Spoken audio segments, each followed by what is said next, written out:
Hello and welcome back to today's second part of Love for AP50s. Putting the wheels on has made a vast difference to the bike. It's jumped miles. One thing I didn't mention, because of the amount of time we were getting on, I only have 10 minutes per video, otherwise it won't upload to YouTube. The rear nut on here, whereas the front one's a small JIS one, the rear one is a standard metric carcellated nut. So we've got that on. As you can see, the hub carrier, that's a new old stock item.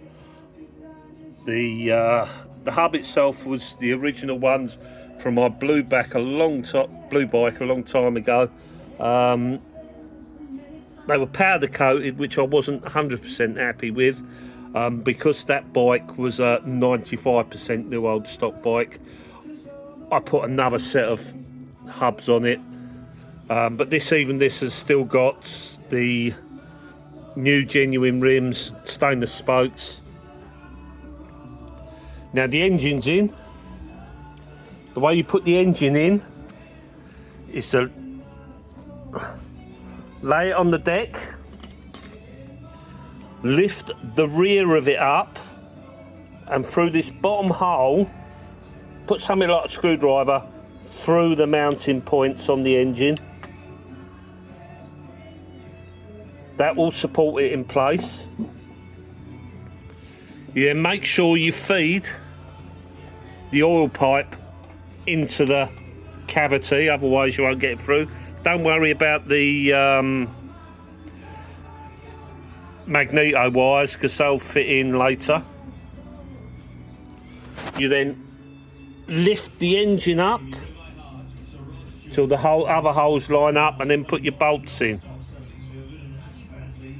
The bolts, you have two short and one long, despite what the parts book says, which is 2 long and 1 short. You have 2 short and 1 long.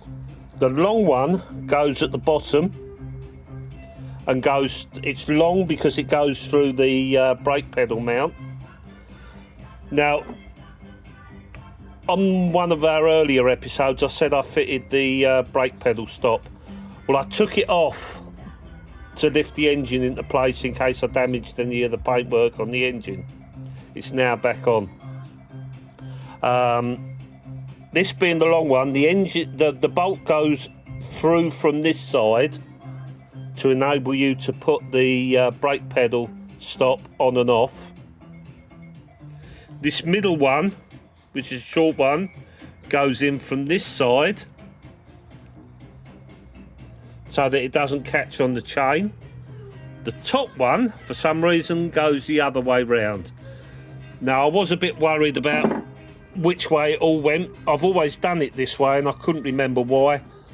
But just before I did this video, I had a quick check in the original genuine Suzuki A50P service manual, and you can see in the pictures that this is the way the bolts go. When that's up in place, you can then just feed the wires through there. As I say, look, they just go in and out really, really easy. I fitted a pair of my pattern handlebars on so that we can steer the bike in and out. I've changed the bolts that came in the kit here, because the bolts that came in the kit, they had a letter M on them. Now, that's a new thing. They never used to be like that. They used to be completely bare. And let's see if we can... So you can see they've got that M. They used to be completely smooth, but they must have not been able to get those bolts. And while I was at it,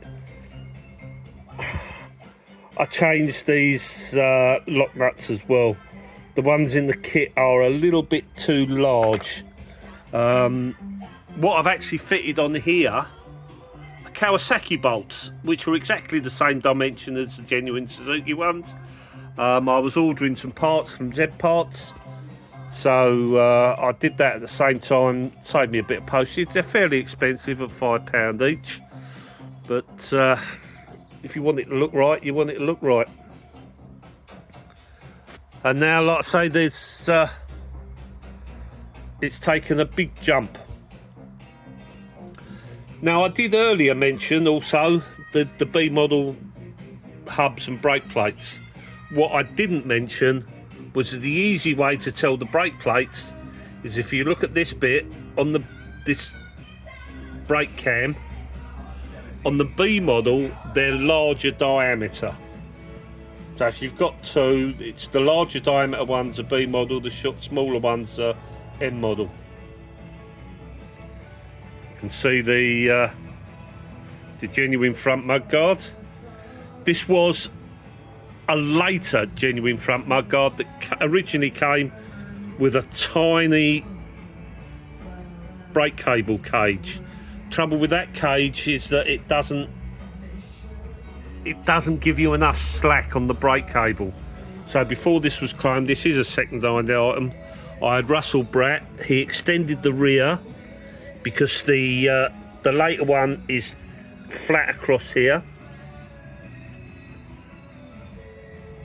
and he fitted the larger cage. The back one was another one that Russell Bratt repaired. It's the last of my rear mudguards, genuine ones.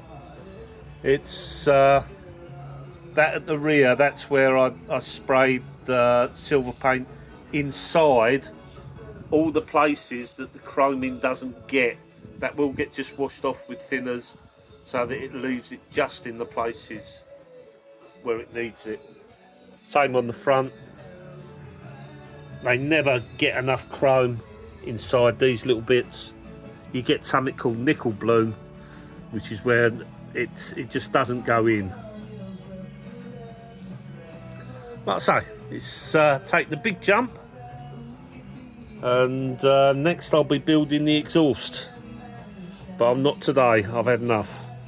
Right, cheers then, see you all soon.